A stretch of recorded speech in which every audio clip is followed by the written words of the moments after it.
Very hard day today. And I'm standing here with more than just a heavy heart. And I know that we have a speaker behind us, but it is more important that we focus on ensuring that all of our families are reunified with all of their loved students inside. So I'm not going to stop that process for a moment for me to visit with you all, and I hope you all understand that. We did have a student shot today in the leg in a classroom setting by another student. And individuals in that classroom, namely the adult teacher in that room, helped us avoid additional tragedy. This is absolutely unacceptable and unimaginable, but it is happening across schools in America.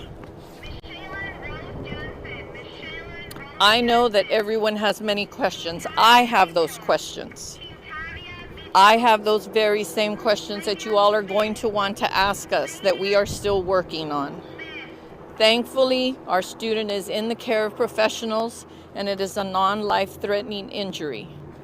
That should never be a normal statement that should come from a superintendent. I shouldn't be saying, and the student has a non-life-threatening injury. I refuse to say that we will normalize these behaviors. I refuse. And I hope that everyone joins me, as everyone here who is supporting us at this time understands this can never become acceptable. We can and we must eradicate these types of situations. We must all come to grips with the fact that the solution is a collective responsibility. This is not something that a school can individually do. It is not something a neighborhood can individually do. We must work together. Educators, parents, community members, and advocates, we must all come together and center around the issue that we must provide services and resources to our communities who all need them. I'm deeply, deeply grateful for the first responders who mobilized, starting with our Dallas ISD Police Department, the Dallas Police Department, the Hutchins Police Department, Dallas Fire and Rescue, and our incredible school staff who within minutes secured this facility. I also want to acknowledge, of course, our Dallas ISD trustees. I'll introduce one of our trustees from this community who's here with me as well, Trustee Maxie Johnson. We also have Mayor of Wilmer here, Sheila Petta, and State Representative, of course, Carl Sherman, who all came out to support and to help us as we work through this unification process. This investigation is in fact ongoing, and our Dallas ISD Chief of Police, Albert Martinez, will be able to take a few questions. I have instructed him to explore every single option to evaluate our vulnerabilities and how we can mitigate these so that this does not happen again. When families send their children to school, just as I have sent mine to school, they should not have to worry about the safety of their children. I take that very seriously. We have work to do. And so I also want to thank our parents, for they have been tremendously understanding and patient through this process.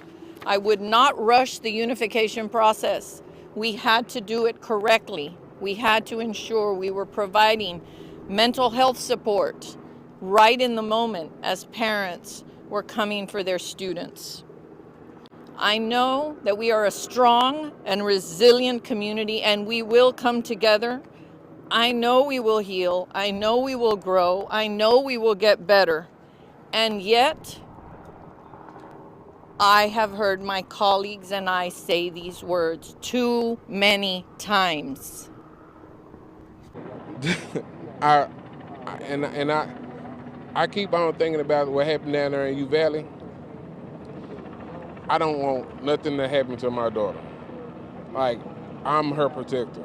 I have 3 kids, and for this to happen at this school, I need to know that she needs to know that I'm here to protect her, and the only person that can stop me from protecting her is God.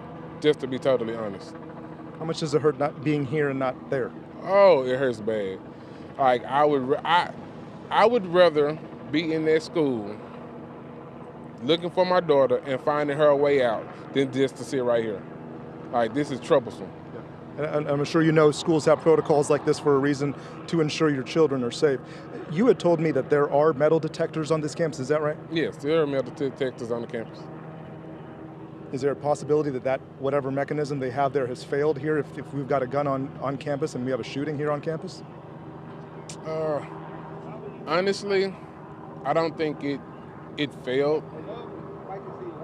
If I had to say anything, I believe somebody that was already in the school let him inside the school, knowing that what he was going to do. You're saying this was something that people had already known about? Yeah. Well, okay. I'm not for sure. Okay. But that's what I would imagine, because that metal detector would go off.